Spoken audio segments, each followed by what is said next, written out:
बिजापूरमधलं देशातलं सर्वात मोठं 62 फुटी माओवादी स्मारक उद्ध्वस्त करण्यात आलंय। छत्तीसगडच्या बिजापूर आणि सुकमा जिल्ह्यामध्ये पोलिसांनी कारवाई केली आहे। बिजापूरमध्ये माओवाद्यांनी स्मारक उभारलेलं होतं। स्मारक उद्ध्वस्त करण्यासाठी स्फोटकांचा वापर करण्यात आलेला आहे।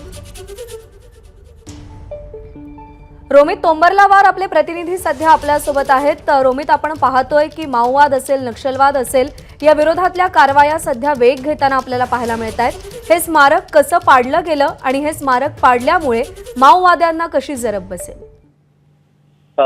प्रज्ञा, खरं तर मागील काही काळापासून जे आहे माओवाद्यांचा खात्मा कशा प्रकारे करण्यात यश आपल्या गडचिरोली पोलीस असेल किंवा छत्तीसगडचे पोलीस असेल किंवा तेलंगणा आंध्र प्रदेशचे पोलीस असतील, त्यांना मोठ्या प्रमाणात यश मिळत आहे। त्यातच हा भाग आहे की ज्या प्रकारे छत्तीसगडच्या कोर ज्या भागामध्ये नक्षल्यांचा गड मानला जातो त्या भागामध्ये आता पोलिसांची एंट्री झाली आहे आणि अशा प्रकारच्या मोठ्या प्रमाणात स्मारक जे आहेत त्या भागामध्ये आढळून येतात।